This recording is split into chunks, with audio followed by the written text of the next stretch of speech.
specifically written in the Constitution. But we have all kinds of rights that are not enumerated.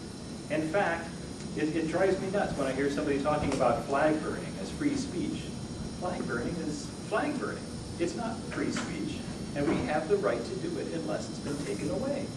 So we don't have to categorize things as free speech to say that we have the right to do this, because we have all rights that have not been denied. We have all rights that are not specifically enumerated, but not denied. And where's that in the Constitution? Well, it's all over all of them. Now, first of all, I mean, the Constitution, the nature of constitutions is that they have only, I mean, they describe what powers are. It's kind of like if you were to make a club, and you were to write a charter for your club, and you say, you know, first rule might be no girls allowed, and then you have, you know, whatever kind of things you want to do for your club.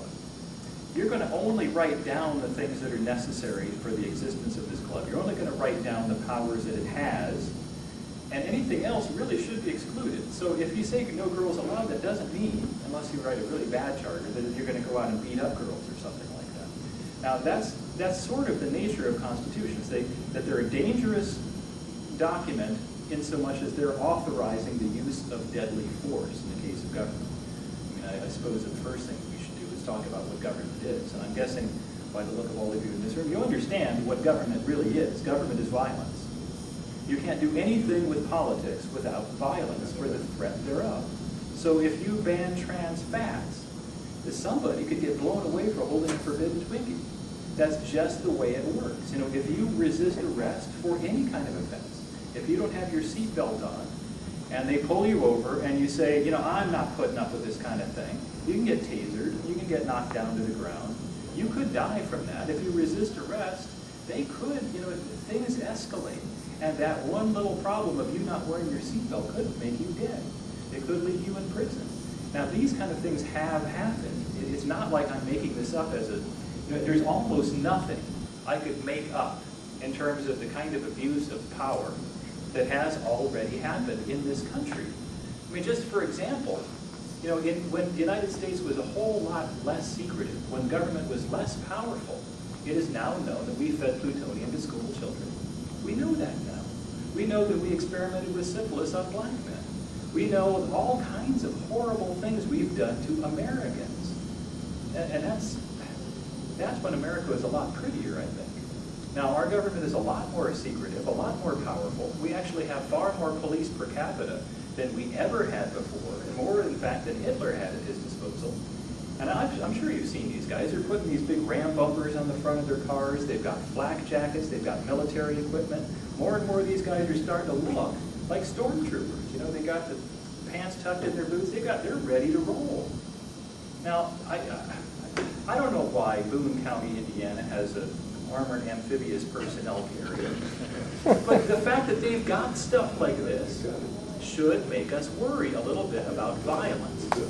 Now, I'm coming back to this violence thing, and I'm making a point of this because, you know, the question about constitutions is really, really critical. Constitutions are a leash on that violence. They're not a leash on us. I mean, that's just everywhere. And if you wanted examples, you know, in the Indiana Constitution, I wrote, I mean, this, I'm going to start carrying this thing around with me. I didn't print it in color, so I can't, I have to kind of read it. And unfortunately, I didn't bring my reading glasses, so. But one thing that I think is, if you've read my blog, one of the things that I think I'm going to have to put it front and center and make this kind of a big campaign issue in some way, because I think this is sort of a pivotal point. Let me just read Article 1, Section 2. And what it says is, and this is the Constitution of Indiana, it is law, it has not been amended away, this is law right now. All people shall be secured in the natural right to worship Almighty God according to the dictates of their own consciences. Now, what that says is we shall be secured in the rights to worship Almighty God. And now, Almighty God was, at the time this was written, pretty well understood to be the Christian God of Abraham. It's not like there's any doubt about this. This is not conferring a right to worship turtles. It's not, you'll find nowhere in here, anywhere where we're granted the right to pledge allegiance to a flag. We're not given any sort of rights, we're not specifically granted any rights to do most of what we do every day. You know, if I wanted to change the part in my hair, that's not written in here. Now, the whole point of constitutions is that they enumerate some things because they want to make it real clear that we don't mess with this. Don't touch this. We're afraid of you touching this, and we're going to specify this one. But you'll find in lots of places, in the Indiana Constitution and in for instance, Amendment 9 of the federal Constitution, lots of places where it says, you know, very clearly that just because we've enumerated some rights doesn't mean that you don't have others. In fact, you do have all others that are not taken away, because Amendment 10 of the federal Constitution says that the federal government has no power not specifically granted to it in writing. The Indiana Constitution is very clear about this too. No bill can take effect without having been authorized. The power to write bills has to be authorized. The power for any law, the force, the violence behind any law has to be authorized by this Constitution. Now, this brings up a whole lot of issues that nobody ever talks about. For instance, who owns federalism? Who is in charge of federalism? In fact, let me put it in this way. Who polices, who enforces federalism? Anybody have any idea behind that? I'll give you a hint. You wouldn't expect the thing to be regulated, to regulate itself. So the federal government does not own federalism. So who do you think? The states. Bingo. The states. Now, in 1799, the ink was still wet on the Constitution when the Alien and Sedition Acts were passed. And Jefferson and Madison, who knew something about constitutional principles and the design of this government, they wrote the Virginia and Kentucky resolutions in protest to this.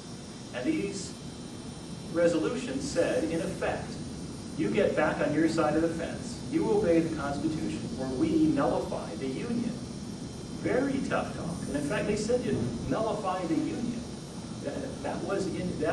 That term has been used many times before when there have been breaches of federal authority. And those states back in those times claimed the right to nullify the Union if necessary. Similar to the fact that we have an indefeasible right to alter and reform our government. I mean, citizens have that right. All of us are supposed to be charged with the idea that this use of violence is supposed to be our servant. It is not supposed to be our master. And that is so critical to the understanding of why America was successful, because to whatever degree we offered the protection of the constitutions to our citizens, and we all know that there are failings. We didn't give it to every race, color, and creed. We failed in certain respects, but to whatever degree we applied the Constitution, we succeeded. To whatever degree we gave liberty and justice to all, we succeeded. And one of my favorite eras in American history was that period between the end of the Civil War and before the first Jim Crow law. So we're basically talking, you know, around maybe give a few years after the war, about 1870 up to around 1900. Because around 1900, the Jim Crow laws really started to kick in and get pretty ugly. But in that few years, we had more black engineers, more black scientists than there are today. You know, you had the first female millionaire was a black woman. And you think about how the Chinese, who we tried to kick out after they built our transcontinental railway, and the Irish, who were making themselves a menace, we tried to kick them out too after their potato famine brought them here in droves. We had all kinds of reason to hate all kinds of immigrants and all these foreigners that were kind of filling up the country and causing lots of... Everybody was getting rich, though. And we got richer faster than any nation ever. In fact, we went from flat on our back after a civil war. We were destitute. We were flat broke. We could have been taken over by a busload of guys from Terre Haute. I mean, it was bad. So we were flat on our back, but within a single generation, we were a global superpower. Nobody ever did that before. Nobody's ever done that since. Nobody. Now, I don't know why it is that we don't think back on that era and think back on some of the heroes of that era, like Frederick Douglass, who said, all we ask is simple justice and an equal chance to live. If we cannot stand up, let us fall down. I mean, that's from a former slave. If we cannot stand up, let us fall down.